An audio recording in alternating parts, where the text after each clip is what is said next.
we're being candid here and giving a good feel for our perspectives on the fitness world, maybe we should talk a little bit about where we're coming from here, Dan, because I truly love putting a bunch of cookie dough and ice cream in my mouth.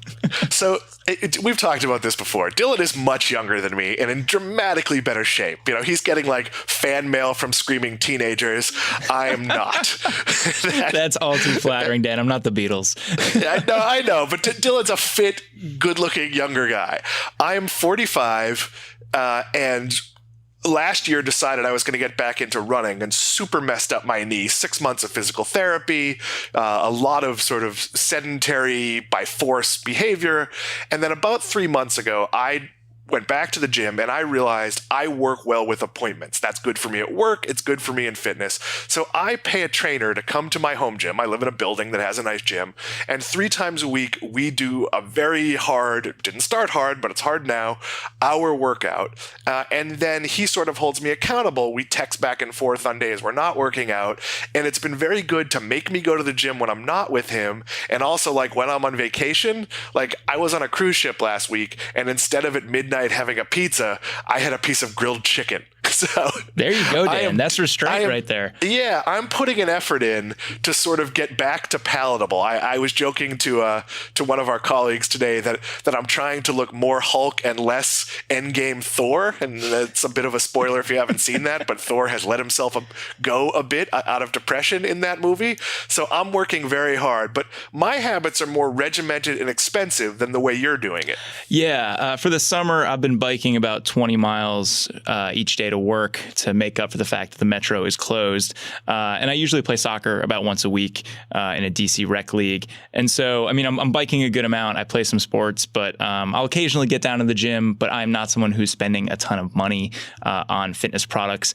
I think there are elements of both of our fitness tendencies that play into what someone at Peloton would be targeting, but neither of us are necessarily the ideal target market for this product. No, if my building had a Peloton, I would probably use it twice a month just to shake things up.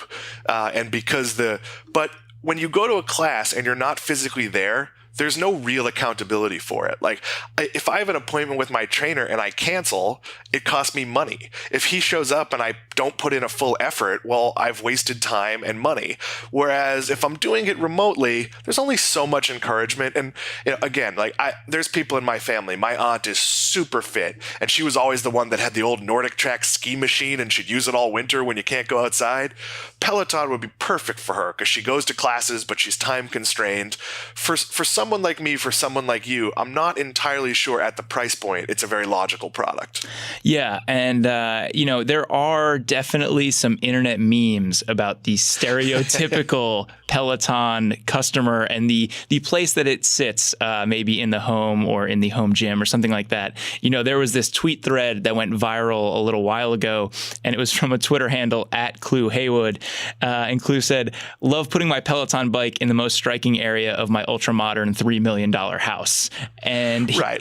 Go ahead, Dan. That's sort of a brand lifestyle piece of this. You know, when you market exercise, you can do one of two things. You can be like, and I mean this jokingly, "Hey, fat lazy slob, we're just like you. Try it. It's easy. You'll get in." And then like, here are the amazing results you can have. You know, and I'm teasing a little bit because that certainly could be how you market towards me at various points. Then there's the person who looks like they don't need to work out because they just spent 19 hours at the gym and they go to an all-you-can-eat buffet and eat water. Like, you know, that's kind of the Peloton lifestyle. Everyone is super good looking. They're models. It's aspirational.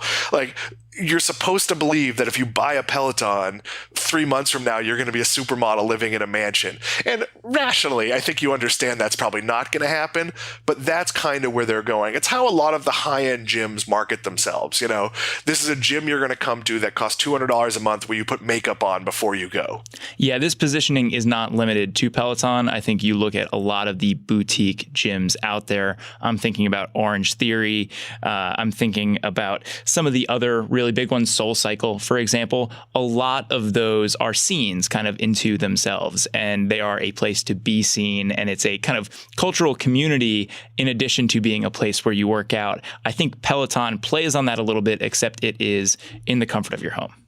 Yeah, and I think that is a little intimidating, but I will point out that Peloton does have entry-level classes. Like, if you have never been on a bike before, and I went to a Peloton at the mall, I think I sent you a picture of me doing that, and I asked them questions about, could somebody who's never, can my middle 60s mom who's never ridden an exercise bike, or at least hasn't since the 80s, do this? And there's absolutely classes for all level. So they're not actually as exclusionary as their marketing would be, but they definitely want the marketing to be sort of upscale. And I do think, and we'll talk about this in the second half of the show, I think that leaves them vulnerable on a certain level.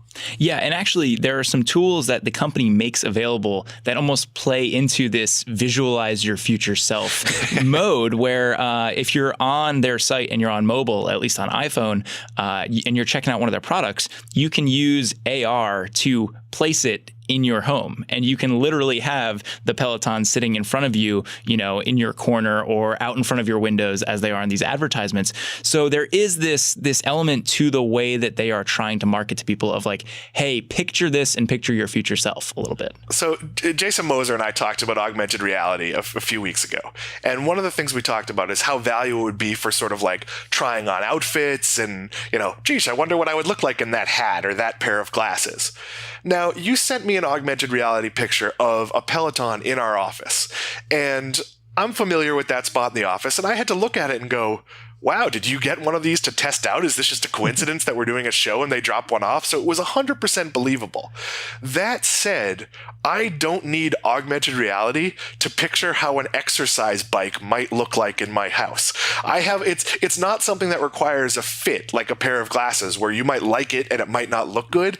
I know what an exercise bike looks like. I know what my house looks like. I have the level of imagination it takes to figure this out. This isn't Pokemon Go where they're blowing your mind, but it was kind of a cool piece of technology. Yeah, Dan, I guess I will just cut out one that I've printed and send it to you in the mail so you can hold it up and then immediately be able to place it within your house.